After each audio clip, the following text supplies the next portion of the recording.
Hello मैं हूँ सादिक और आप देख रहे हैं टेक रेस। आज हम इस वीडियो में बात करेंगे सैमसंग की तरफ से एक फ़ोन आया है जो काफ़ी लो रेंज में है, जिसकी स्पेसिफिकेशन आपको इस वीडियो में देखने को मिल जाएगी और ये काफ़ी अच्छा फ़ोन माना जा रहा है। अगर आप कोई लो बजट का फ़ोन परचेज़ करने के बारे में सोच रहे हैं तो आप इस फ़ोन को कंसीडर कर सकते हैं। तो इस वीडियो में मैं आपको पूरी स्पेसिफिकेशन बताऊंगा और एंड में ये भी बताऊंगा कि अगर आप इसे फ़ोन परचेज़ करते हैं तो आपको इसे क्यों परचेज़ करना चाहिए और क्या और वजह हो सकती है जिसे अब आपको नहीं खरीदना चाहिए ये फ़ोन। तो मैं इस वीडियो के एंड में आपको अपनी ओपिनियन बता दूंगा। तो इस वीडियो को पूरा एंड तक देखते रहिए दोस्तों। अगर आप इस चैनल पर नहीं आए हैं तो प्लीज़ इसे सब्सक्राइब करके बेल आइकन को प्रेस कर लीजिए और इस वीडियो को एक लाइक ज़रूर दीजिए। तो बिना किसी देरी के बढ़ते हैं इस वीडियो में आगे।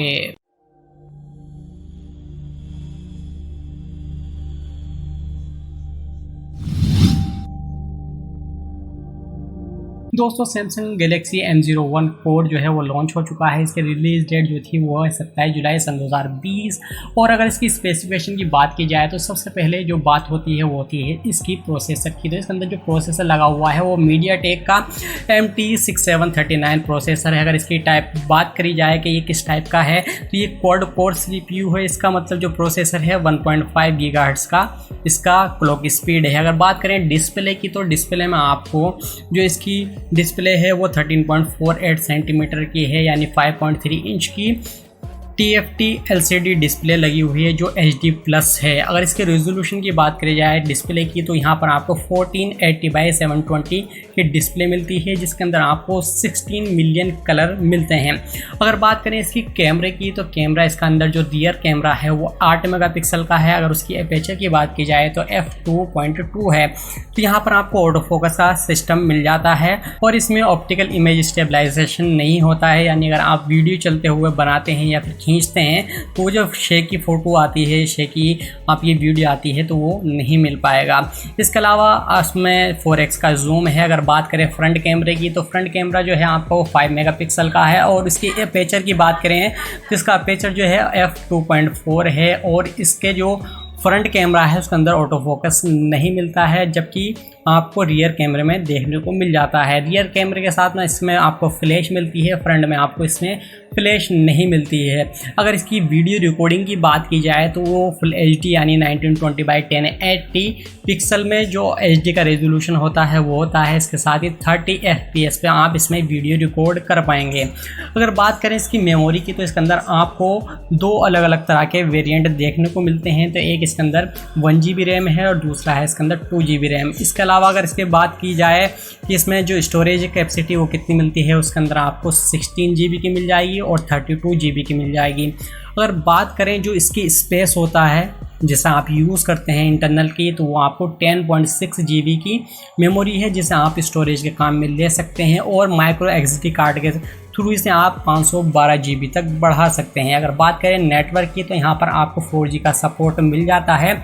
इसके साथ में आपको SIM1 SIM2 के साथ में माइक्रो SD कार्ड भी साथ में लगा सकते हैं, यानी 3 जो है वो स्लॉट मिलते हैं जिसके अंदर आप 2 सिम एक साथ यूज़ कर सकते हैं और एक माइक्रो SD कार्ड का यूज़ कर सकते हैं। इसके अलावा अगर बात करें इसकी OS की तो इसके अंदर आपको एंड्रॉयड का 10 मिल जाएगा, जिसके अंदर स्क्रीन जो है वो आपको One UI की मिल जाएगी। अगर बात करें इसकी बैटरी की तो इसके अंदर आपको 3000 mAh की बैटरी मिल जाएगी जो नॉन रिमूवेबल बैटरी है। अगर बात करें इसकी जो प्लेबैक देखते हैं जो इसका बैकअप होता है तो 11 घंटे तक आप इसमें वीडियो देख सकते हैं। अगर आप 4G की स्पीड के साथ में इंटरनेट यूज़ करते हैं तो आप इसमें 14 घंटे का बैकअप आपको मिल जाएगा, ऐसा कंपनी ने दावा किया है। अगर बात करें इसकी प्राइस की तो इसके अंदर जो प्राइस है जिसके अंदर आपको 1 GB रैम और 16 GB की स्टोरेज मिलती है तो उसमें जो प्राइस आपको मिलता है वो है 5499 रुपये। इसके अलावा अगर आप दूसरा वेरिएंट लेते हैं जिसके अंदर आपको 2 GB रैम और 32 GB की स्टोरेज मिलती है तो उसका जो प्राइस होता है वो होता है 6499 रुपये। आई होप आपको ये स्पेसिफिकेशन पसंद आई होगी। जो स्पेसिफिकेशन है इस रेंज में काफ़ी अच्छी है। अगर आप लो लेवल के लिए हिसाब से खेलते हैं, यानी आपको गेमिंग का ज़्यादा शौक नहीं है, आप सिंपली फ़ोन चलाते हैं, इंटरनेट की सर्फिंग करते हैं, यूट्यूब वगैरह पर कुछ वीडियोज़ देखते हैं या फिर कुछ अलग से वीडियोज़ देखते हैं तो उसके लिए आपको बहुत ही अच्छा फ़ोन रहेगा 5499 रुपये के हिसाब से। और दूसरा वेरिएंट जो है जिसके अंदर आपको 2 GB की रैम मिलती है, 32 GB की स्पेस है उसके अंदर आपको, तो वो 6499 रुपये का मिलता है।